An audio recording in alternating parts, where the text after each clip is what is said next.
Hello friends, my self Ayush Sharma और आज की वीडियो में हम डिस्कस करने वाले हैं last 4 month strategy for class 10 CBSE की क्लास 10 के स्टूडेंट्स के लिए लास्ट 4 मंथ की स्ट्रेटेजी। अब 4 मंथ हमने यहाँ पे कौन कौन से लिए और क्यों लिए हैं। तो जनरली जो हमारा 10th का एग्जाम होता था बोर्ड का, वो क्या होता था, मार्च के महीने में होता था। लेकिन इस साल अब कोविड की वजह से हम कुछ भी श्योरली नहीं कह सकते कि एग्जाम कब होगा, एग्जाम होगा भी या नहीं होगा ये भी हम श्योरली नहीं कह सकते।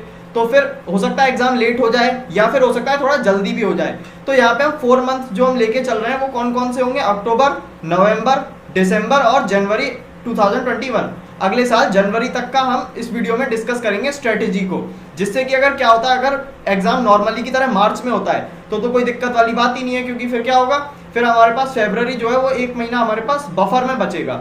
उसमें हम क्या कर सकते हैं, और ज्यादा प्रैक्टिस कर सकते हैं, और ज्यादा सैंपल पेपर्स वगैरह कर सकते हैं और क्वेश्चंस कर सकते हैं। मतलब वो हमारा पूरा बफर हो गया है। अब हम जनवरी तक हमारी जो है वो प्रिपरेशन हो चुकी होगी। तो अच्छी प्रिपरेशन के लिए अब इस वीडियो में आपको कुछ ट्रिक्स बताने वाला हूँ जो मैंने भी अपने टाइम पे फॉलो की थी और काफी इफेक्टिव है वो ट्रिक्स। तो चलिए अब शुरू करते हैं इस वीडियो को।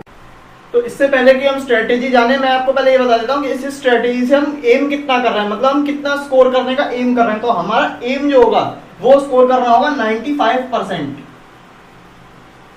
95% या इससे ऊपर, ये हमारा एम होगा इस स्ट्रेटेजी को अगर हम यूज करते हैं तो इस स्ट्रेटेजी को बनाने के लिए मैंने पहले तो 2 ग्रुप्स में डिवाइड कर लिया है। पहले तो हमारे वो बच्चे होंगे जिनका सिलेबस जो है अभी तक सिलेबस 80% से कम हुआ होगा। मतलब अभी सिलेबस जो है, जितना भी सिलेबस आ रहा है, उनका जो कवर हो चुका सिलेबस वो उनका 80% से अभी कम है। 80% सिलेबस भी अभी वो कवर नहीं कर पाए। दूसरी कैटेगरी में वो बच्चे हैं जिनका कि 80% से ज्यादा सिलेबस कवर हो चुका है, मतलब उतना उन्होंने अभी तक पढ़ लिया है उतना सिलेबस को। तो मैंने 2 कैटेगरीज ये बनाई है। यहाँ पे मैंने आपके सब्जेक्ट्स लिख दिए, science, maths, Hindi, English, SSC और कंप्यूटर। ये मैंने आपके यहाँ पे सब्जेक्ट लिख दिए इस तरह। तो आप सब्जेक्ट वाइज और इस क्राइटेरिया के हिसाब से स्ट्रेटेजी को बनाना शुरू करते हैं कि किस तरीके से हमें कौन से सब्जेक्ट को किस तरीके से देखना है। क्योंकि आप देखें अगर, तो आपके कुछ सब्जेक्ट्स क्या है, कुछ सब्जेक्ट्स आपके ऐसे हैं जो कि आपको कॉन्सेप्ट आना चाहिए, उनमें कॉन्सेप्ट आना जरूरी है। कुछ सब्जेक्ट लर्निंग पे बेस्ड है, आपको लर्न होने चाहिए वो सब्जेक्ट, उनको आपको लर्न करना है। तो देखते हैं पहले जिनका कि पहले ये वाली स्ट्रेटेजी देखते हैं जिनका सिलेबस अभी 80% से कम हुआ है। तो इस स्ट्रेटेजी को देखते हैं। तो इसमें क्या है, जो साइंस जैसा आपका सब्जेक्ट है, साइंस आपका कॉन्सेप्चुअल सब्जेक्ट है, आपको कॉन्सेप्ट पता होने चाहिए साइंस में। तो इसमें आपको क्या करना है, पहले आपको फोकस करना है सिलेबस खत्म करने पे।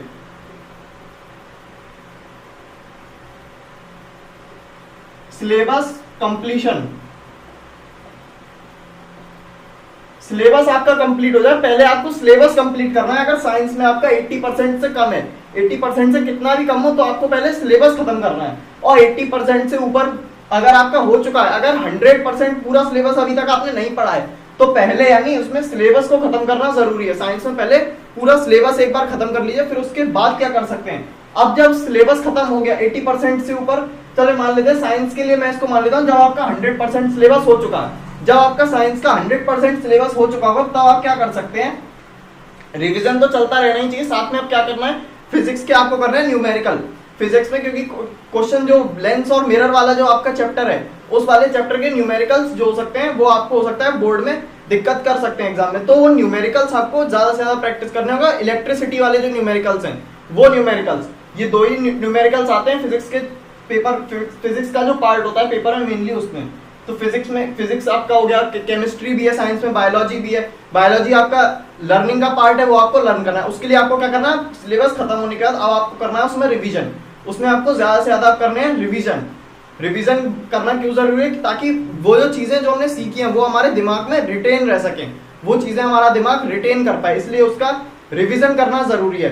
केमिस्ट्री वाला पार्ट है, वो chemistry people to people depend करता है, कुछ लोगों को वो लर्निंग वाला लगता है, कुछ लोगों को कॉन्सेप्चुअल लगता है। तो उसके बारे में हम बात नहीं करेंगे, मतलब बात करेंगे, ये बात ये नहीं कह सकते केमिस्ट्री के बारे में कि वो लर्निंग का है या फिर कॉन्सेप्चुअल है।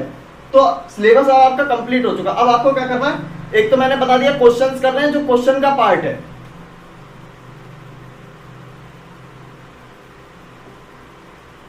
न्यूमेरिकल जहां से आएंगे, मतलब न्यूमेरिकल कहां से आएंगे, आपके फिजिक्स में से न्यूमेरिकल आएंगे।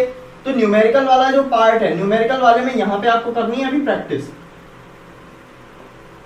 प्रैक्टिस कब तक करनी है, लगभग 2 महीने, मतलब आपका अक्टूबर और नवंबर आपको करनी है प्रैक्टिस। आप प्रैक्टिस के लिए क्या ले सकते हैं, कई सारी ऐसी बुक्स आती हैं अलग अलग पब्लिकेशन की जिनमें प्रीवियस ईयर के क्वेश्चंस दिए होते हैं, प्रीवियस ईयर के और सैंपल पेपर्स इस टाइप के कुछ एनसीईआरटी से अलग क्वेश्चन दिए होते हैं, मतलब एनसीईआरटी वाले भी होते हैं और थोड़े से अलग भी होते हैं। एग्जाम की जो गाइड्स वगैरह आती हैं स्पेशली मैं उनकी बात कर रहा हूँ यहाँ पे, तो उनसे आपको क्या कर सकते हैं, आप प्रैक्टिस कर सकते हैं। लर्निंग वाला जो पार्ट है उसमें आपको क्या करना है, रिवीजन। उसमें सिर्फ एक ट्रिक है, वो है revision, daily revision. Daily regular revision का मतलब मेरा क्या है, यहाँ पे आप वीकली कर सकते हैं रिवीजन, लेकिन साइंस जैसा जो सब्जेक्ट है, साइंस जैसा सब्जेक्ट एक इंपॉर्टेंट सब्जेक्ट है और इंपॉर्टेंट सब्जेक्ट है तो इसका आपको डेली रिवीजन करना है, मतलब रोजाना इसको थोड़ा सा टाइम आपको देना है। ऐसा कर सकते हैं आप कि एक दिन बायोलॉजी रिवीजन कर लिया, एक दिन केमिस्ट्री वाला पार्ट रिवाइज कर लिया, ऑल्टरनेट करके इस टाइप का आप अपना सिस्टम अपने तरीके से बना सकते हैं। अपने तरीके से उस सिस्टम को बनाएंगे तो उससे ज्यादा प्रॉफिट होगा, क्योंकि हर किसी के लिए कंडीशन मतलब अलग अलग है। किसी को बायोलॉजी अच्छी लगती है, किसी को केमिस्ट्री अच्छी लगती है, किसी को फिजिक्स अच्छी लगती है, तो वो अपने हिसाब से लर्निंग का मेथड बना सकते हैं। तो लर्निंग वाले पार्ट में यहाँ पे आपको क्या करना है, रिवीजन।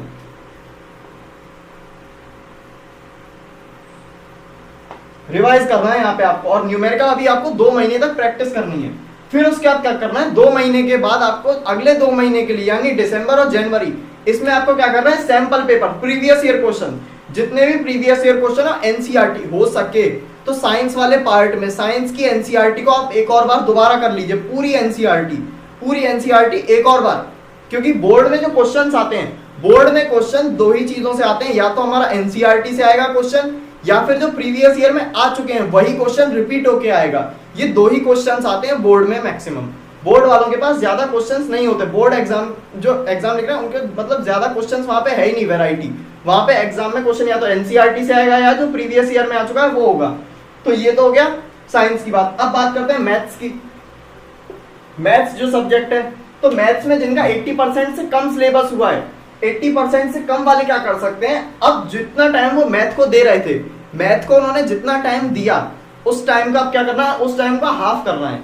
मतलब उस टाइम को आप बिल्कुल हाफ कर देना है। मान लेते हैं कुछ भी टाइम था x, तो x/2 कर देना है, उसका टाइम को हाफ कर दिया, x/2 कर दिया। अच्छा, आप क्या कर सकते हैं, इसके 2 पार्ट होगा यहाँ पे हमारे पास, एक x/2 इधर है, x/2 इधर है, तो उसके हाफ टाइम में आपको क्या करना है, यहाँ तो आप करेंगे अपना सिलेबस कंप्लीट, जो बचा हुआ सिलेबस है उसको कंप्लीट। और इस हाफ वाले पार्ट में आपको क्या करना है, यहाँ पे आपको एनसीईआरटी फर्स्ट चैप्टर से करनी शुरू करनी है, मतलब एक तरीके से कह सकते हैं तो रिवाइज करना है।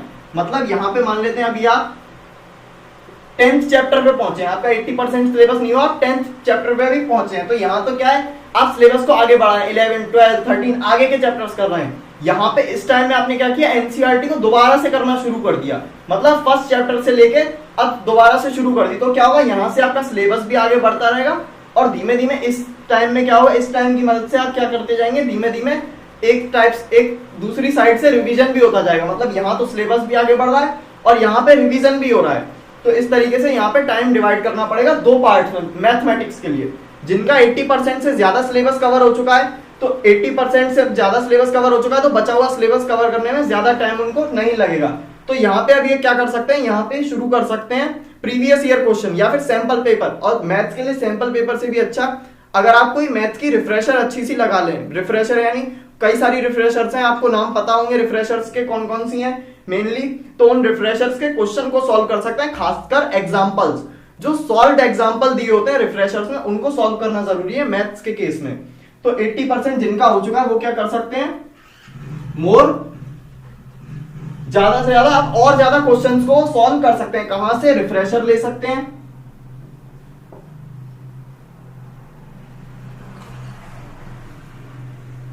रिफ्रेशर की मदद ले सकते हैं, या फिर वही जो साइंस में मैंने बताया था, एक एग्जाम के लिए जो बुक्स आती हैं, एग्जाम आइडिया, एग्जाम के लिए कोई कई सारी बुक्स आती हैं, एग्जाम गाइड्स आती हैं, क्वेश्चन बैंक्स आती हैं। ये एक अच्छा आइडिया हो सकता है मैथ्स के लिए।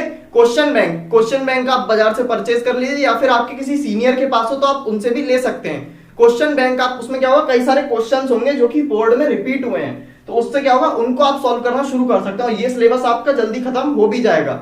इस सिलेबस में आप मैथ्स के केस में क्या होगा, 80% सिलेबस हो चुका है, तो बाकी के सिलेबस को करने में ज्यादा टाइम नहीं लगेगा। जिनका 80% सिलेबस नहीं हुआ है उनको टाइम को क्या करना है, 2 पार्ट में डिवाइड करना है। एक पार्ट में तो सिलेबस को आगे बढ़ाना है और दूसरे पार्ट में क्या करना है, फर्स्ट चैप्टर से रिवीजन दोबारा से शुरू कर देना है। यहाँ पे 80% सिलेबस हो चुका है, तो आप ये जब ये वाले क्वेश्चन बैंक वगैरह के क्वेश्चन करेंगे या रिफ्रेशर के, तो आपका रिवीजन जो होगा वो अपने आप ही होता चला जाएगा। और अगर आपके पास इसमें टाइम बचता है आपके पास, तो उस केस में क्या कर सकते हैं, उस केस में आप एनसीईआरटी को भी एक बार कर सकते हैं। एनसीईआरटी ये बोनस ट्रिक है, ये ट्रिक मतलब हमेशा काम करेगी बोर्ड एग्जाम में। एनसीईआरटी को आप जितनी ज्यादा बार सॉल्व कर लेंगे, जितनी ज्यादा बार, ऐसे ऐसे स्टूडेंट्स होते हैं जो कि 5-6 बार तक एनसीईआरटी को सॉल्व करते हैं। मैंने खुद अपने टाइम पे जब एग्जाम दिया था तो मैथ्स की एनसीईआरटी मैंने 6 से 7 बार सॉल्व करी थी उस टाइम। तो एनसीईआरटी को आप जितनी ज्यादा बार सॉल्व करेंगे उतना ज्यादा आपको प्रॉफिट होगा मैथ्स और साइंस जितने भी सब्जेक्ट हैं उन सभी के केसेस में। हिंदी की बात करें तो हिंदी आपका लर्निंग का सब्जेक्ट है, तो लर्निंग के सब्जेक्ट में आपके 80% अगर सिलेबस हो चुका है तो सिलेबस को, अपने सिलेबस से कोई छेड़छाड़ नहीं करनी है। हिंदी के केस में जिस स्पीड से चल रहा था उसी स्पीड से चलने देना दोनों के लिए, जो यहाँ पे है उनके लिए भी और जो यहाँ पे है उनके लिए भी। दोनों ही केसेस में अब आपको क्या करना है, यहाँ पे आप एक पार्ट पे फोकस कर सकते हैं जो ये वाले हैं। हिंदी में जो राइटिंग सेक्शन होता है, राइटिंग सेक्शन मतलब जो लिखने वाला पार्ट आएगा, जिसमें लिखना होगा, ऐसे होंगे, लेटर होगा, जो भी सिलेबस होगा, जो लिखने वाला पार्ट है, राइटिंग सेक्शन जो है, उस पर अब ज्यादा फोकस करना है, उस पर ज्यादा। और ये मैं हिंदी और इंग्लिश दोनों के लिए बता रहा हूं क्योंकि ये स्ट्रेटेजी जो है दोनों पे ही काम कर जाएगी। राइटिंग सेक्शन जो है, इतना पोटेंशियल होता है उस सेक्शन में, राइटिंग सेक्शन में। फेल होता हुआ बच्चा, अगर कोई बच्चा फेल हो रहा है, उसने लिटरेचर नहीं पढ़ा, उसको रीडिंग नहीं आती, उसको ग्रामर नहीं आती, लेकिन अगर उसका राइटिंग सेक्शन स्ट्रांग है तो वो पास हो सकता है जो फेल हो रहा होगा। मतलब राइटिंग सेक्शन में अकेले में इतना पोटेंशियल है कि वो आपको पास करा सकता है। तो दोनों ही सब्जेक्ट्स में राइटिंग सेक्शन पे आपको स्पेशल ध्यान देना पड़ेगा, राइटिंग सेक्शन को स्ट्रांग कीजिए, राइटिंग सेक्शन के ज्यादा से ज्यादा क्वेश्चंस। और साथ में क्या करना है, जो पार्ट आपका हो चुका है, जो आपने चैप्टर पढ़ लिए हैं, उन चैप्टर्स का आपको करना है रिवीजन। जो चैप्टर पढ़ लिए हैं, चाहे यहां पे हो चाहे यहां पे, दोनों में जो चैप्टर पढ़ लिए हैं उनका आपको क्या करना है, रिवीजन करना है, उनको रोजाना रेगुलरली रिवाइज करना है। मतलब हफ्ते में आप वीकली मान लें तो 3 दिन आप ऐसे कर सकते हैं, वीक में 6 डेज मान लें तो 6 डेज में 3 दिन इंग्लिश, 3 दिन हिंदी, इस तरीके से जनरल मैंने आइडिया ले लिया, उसको कर लेंगे उस तरीके से हिंदी और इंग्लिश। मेन फोकस कहां रहना है, राइटिंग सेक्शन को स्ट्रॉन्ग करना है। रीडिंग वाला पार्ट इजी होता है, रीडिंग वाले पार्ट में ऐसी कुछ खास दिक्कत नहीं आती अगर आपको लैंग्वेज आती है तो। जैसे कि हिंदी की बात करें, अगर आपको हिंदी बोलनी आती है, हिंदी पढ़नी आती है, हिंदी समझनी आती है, तो उस केस में क्या है, हिंदी का रीडिंग सेक्शन आपके लिए कोई दिक्कत नहीं होगा, सीधे पैसेज लिखा हुआ उसमें से क्वेश्चन आंसर करने हैं। इसी तरीके से अगर आपको इंग्लिश बोलनी आती है, इंग्लिश समझ में आ जाती है, लिखा हुआ समझ में आ जाता है, तो इंग्लिश का राइटिंग सेक्शन, रीडिंग सेक्शन भी कोई दिक्कत नहीं करेगा। राइटिंग सेक्शन पे ध्यान दें थोड़ा सा। एसएससी की बात करें, सोशल साइंस, तो सोशल साइंस में हमारे 4 पार्ट हैं, हिस्ट्री, सिविक्स, ज्योग्राफी और इकोनॉमिक्स। तो हमारे 4 पार्ट है, तो इसमें भी हमको मेनली लर्निंग का पार्ट है, इसमें भी हमारा लर्निंग का पार्ट है। इसमें बहुत सारा डाटा, स्टैटिस्टिक्स हमको याद करने पड़ते हैं, बहुत सारे फैक्ट्स याद करने पड़ते हैं। जैसे कि हिस्ट्री है, हिस्ट्री में हमको बहुत सारा डाटा याद करना है, कई सारी डेट्स याद करनी है, कई सारा और डाटा याद करना है। जैसे कि हम कोई एक्ट उठा लें, कोई एक्ट हुआ था हमारा, उस एक्ट के बारे में मेन जो फैक्ट्स थे, उस टाइम में किस किस ने उसमें पार्ट लिया, किस टाइम पे वो, किस डेट, क्या डेट थी, क्या उसके एम्स थे और क्या उससे फायदा हुआ, क्या उसके लॉसेस थे। कई सारे पॉइंट्स होते हैं सिर्फ एक एक्ट को लेके। तो उसमें क्या है, आपको आपके पास शॉर्ट नोट्स होने चाहिए। इसमें आपको क्या करना है, 1 महीना अगर आप लगा देंगे इसमें तो कोई दिक्कत नहीं आएगी। तो उसमें आपको क्या करना है, इसके आप शॉर्ट नोट्स बनाइए। किस तरीके से, जैसे कि हमारा कोई एक एक्ट है, मान लेते हैं हिस्ट्री का बता रहा हूं, कोई एक एक्ट है, तो उस एक्ट का क्या किया, उस एक्ट के मेन पॉइंट्स लिख लिए, एक पैराग्राफ, छोटा सा पैराग्राफ हर एक्ट पे तैयार कर लिया। कई सारे एक्ट्स हैं, तो हिस्ट्री में इस तरीके से जितनी भी चीजें उनके ऊपर एक छोटा छोटा पैराग्राफ टाइप का बना के तैयार कर लिया। इसी तरीके से सिविक्स में आप क्या कर सकते हैं, पॉलिटिकल साइंस है, पॉलिटिक्स है, तो उसमें आपको थोड़ा समझ में आना चाहिए, उसको आपको समझना पड़ेगा। उसको आप जितना ज्यादा समझ लेंगे, जितना ज्यादा रिलेट कर लेंगे, अपने आसपास की चीजों से रिलेट कीजिए, उसको अपने आसपास की चीजों से जोड़िए, चीजों को। जैसे कि आप, अगर मैं कहूं न्यूज़पेपर इसके लिए बहुत अच्छा साधन हो सकता है। न्यूज़पेपर से आपने न्यूज उठाई और अपना बुक लेके बैठ जाइए, न्यूज़पेपर लेके बैठ जाइए। अब न्यूज़पेपर में न्यूज पढ़ी और बुक में से देखा कि कौन सा चीज कनेक्ट हो रही है। तो इस तरीके से, मतलब कहने का मतलब ये, बुक में जो लिखा हुआ है उसको कनेक्ट करके देखना है अपने आसपास से, आसपास जो चीजें चल रही हैं उनको उस बुक से जो लिखा हुआ है उससे कनेक्ट करना है। तो पॉलिटिकल साइंस को समझने का बेस्ट मेथड यही है। बाकी रिवीजन है उसमें। ज्योग्राफी आपकी जो है वो कहीं ना कहीं बहुत मेजर पार्ट मैंने देखा है कि वो साइंस से रिलेट कर रहा होता है, कई सारी उसमें चीजें साइंस की होती हैं। तो उसमें आपको क्या करना है, उसमें आप अगर नोट्स बनाए तो उसमें आपको नोट्स बनाने हैं पॉइंट वाइज। एक एक पॉइंट अलग अलग, जैसे हिस्ट्री में मैंने बताया था कि एक पूरा पैराग्राफ के फॉर्म में बनाना है, लेकिन यहाँ पे एक पैराग्राफ नहीं, एक एक सेंटेंस पॉइंट फैक्ट्स वाइज, जैसे फैक्ट्स लिखे होते हैं, आपने देखा हो कई रजिस्टर्स इस तरीके से क्या आते हैं कि उनके पीछे क्या होता है, फैक्ट्स लिखे होते हैं, तो उनके पीछे वो इंटरेस्टिंग जो फैक्ट्स लिखे होते हैं उसी टाइप के यहाँ पे नोट्स बनाने हैं, एक अलग अलग फैक्ट्स। और नोट्स अगर आपने बना लिए हैं, ये मैं बात कर रहा हूँ जिनका 80% से कम हुआ है, क्योंकि वो अभी भी नोट्स बना रहे होंगे। जिनका 80% से ज्यादा हो चुका है, अगर नोट्स उन्होंने इस तरीके से बनाया तो वेल एंड गुड, नहीं बनाया, अगर पैराग्राफ वाइज लिखे हैं तो जो क्वेश्चन आंसर आपने लिखे होंगे, जितने भी क्वेश्चन आंसर्स हैं, उन क्वेश्चन आंसर्स को पहले तो रिवाइज कीजिए। वो क्वेश्चन आंसर्स बहुत इंपॉर्टेंट है, क्वेश्चन आंसर जो एनसीईआरटी में दिए हुए हैं वो भी, और कुछ अगर आपके टीचर ने अपनी तरफ से करवाए हैं तो वो वाले क्वेश्चन आंसर्स भी इंपॉर्टेंट होंगे। तो ये तो हो गई ज्योग्राफी की बात। अगर हम बात करें इकोनॉमिक्स की, तो इकोनॉमी के बारे में समझना है, उसमें इकोनॉमिक्स में कई सारे टर्म्स होते हैं, इकोनॉमिक्स में हमारे कई सारे टर्म्स होंगे जिनकी डेफिनेशन हमको याद करनी होगी, कई सारे ऐसे टर्म्स होंगे जिनकी डेफिनेशन याद करनी होगी, तो वो डेफिनेशंस जो होंगी वो आपके पास लिखी होनी चाहिए एक छोटी सी कॉपी में। मैं कहूंगा एक छोटी सी 5 या 10 रुपए वाली जो कॉपी आती है, उस कॉपी को लेके उसको यूज करके उसमें वो पॉइंट्स लिख लीजिए, जो छोटी छोटी डेफिनेशन है उनको याद करना जरूरी है। और क्या जरूरी है, रिवीजन, रेगुलर रिवीजन, मैं बार बार बोल रहा हूं, इन सभी सब्जेक्ट्स में रेगुलर रिवीजन जरूरी है। और रेगुलर रिवीजन कहां से होना चाहिए, जो आपके एनसीईआरटी का पार्ट है, एनसीईआरटी से रेगुलर रिवीजन होना चाहिए। और सिलेबस, ये वाले जो बच्चे हैं, ये वाले कोशिश करेंगे जल्दी से जल्दी अपना सिलेबस कंप्लीट करें, क्योंकि हमारा अक्टूबर मंथ अब शुरू हो जाएगा। अक्टूबर शुरू होने के बाद ज्यादा टाइम अब इनको रिवीजन भी करना है फिर, क्योंकि रिवीजन करना ज्यादा जरूरी है, रिवीजन भी करना है और सिलेबस भी कंप्लीट करना है। तो ये जल्दी से जल्दी, जितना जल्दी सिलेबस खत्म हो सके उतना जल्दी सिलेबस कर रहा है। लेकिन ऐसा नहीं करते कि जल्दबाजी के चक्कर में सिलेबस तो खत्म हो गया लेकिन समझ में कुछ भी नहीं आया, मतलब सिलेबस तो खत्म कर लिया, मैथ के सारे चैप्टर खत्म, लेकिन समझ में कुछ भी नहीं आया, एक भी फॉर्मूला याद नहीं हुआ। ऐसा भी नहीं करना है, रिवीजन करना है और साथ सिलेबस को आगे बढ़ाना है, और साथ में समझते हुए भी चलना है, और साथ में थोड़ा बहुत रिवीजन भी चलता रहे, तो वो ठीक रहेगा। कंप्यूटर की बात करें, कंप्यूटर, तो कंप्यूटर एक छोटा सब्जेक्ट है, छोटा एग्जाम होता है, कम मार्क्स का होता है, कम क्वेश्चंस भी होते हैं, कम टाइम का भी होता है। तो कंप्यूटर का एग्जाम की अगर हम बात करें तो इसके मार्क्स आपके जो मेन जो आपका रिजल्ट होगा उसमें इसके मार्क्स तो आपके ऐड होंगे नहीं, लेकिन इसका मतलब ये नहीं है कि आप इसको इंपॉर्टेंस ही ना दें, इंपॉर्टेंस देना जरूरी है, क्योंकि कंप्यूटर एक अच्छा सब्जेक्ट है।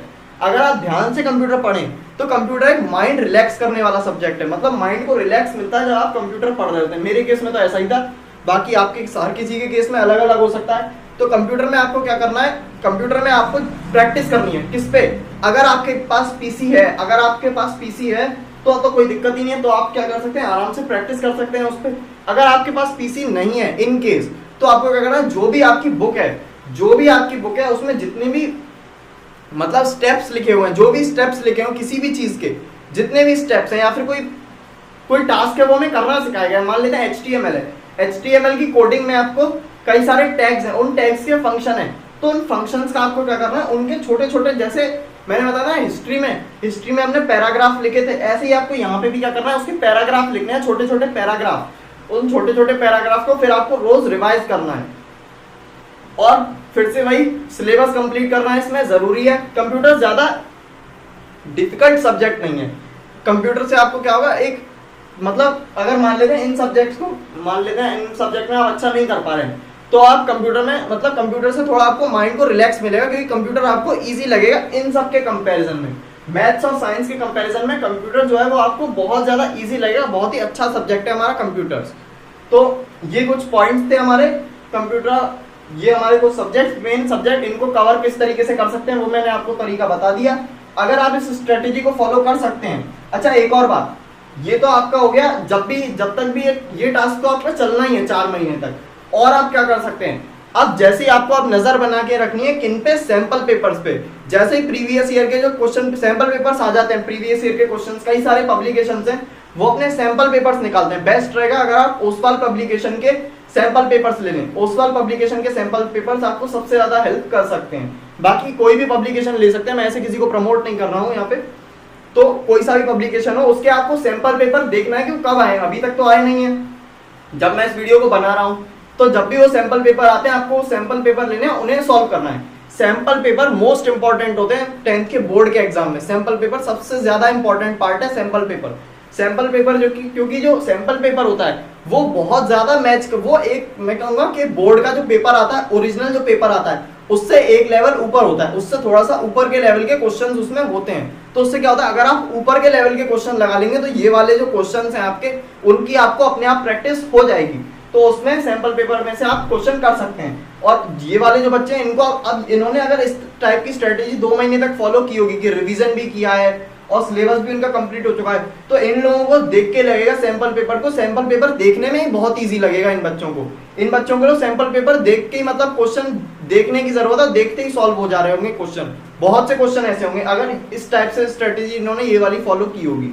इनको थोड़ा टाइम लग सकता है क्योंकि इनका सिलेबस अभी तक सिलेबस इनका थोड़ा पीछे चल रहा था, तो सिलेबस पीछे होने की वजह से इनको सिलेबस भी जल्दी से खत्म करना है और इस वजह से क्या हो सकता है, इनको हो सकता है थोड़ा टाइम लग जाए सैंपल पेपर्स को समझने में। लेकिन इनको भी सैंपल पेपर अच्छे से समझ में आएंगे।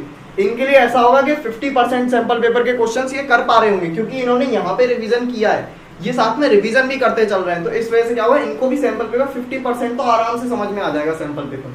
तो इस वीडियो को अब यहीं पे एंड करते हैं। अगर आपको ये वीडियो अच्छा लगा हो तो वीडियो को लाइक कीजिएगा, चैनल को सब्सक्राइब कीजिएगा। और अगर आपको इन सभी सब्जेक्ट में से किसी भी सब्जेक्ट में कोई डाउट आता है तो मेरा एक सेकंड चैनल भी है जिसका लिंक या तो आई बटन पे होगा या फिर आपको डिस्क्रिप्शन में मिल जाएगा। तो उस चैनल पे आप इस वीडियो के नीचे कमेंट करके मुझे बता दीजिएगा, मैं उस कॉन्सेप्ट का, उस टॉपिक का वीडियो चैनल पे डाल दूंगा जिससे आप क्या होता है उसको समझ सकते हैं जिससे। तो थैंक्स फॉर वॉचिंग, इस वीडियो को देखने के लिए शुक्रिया।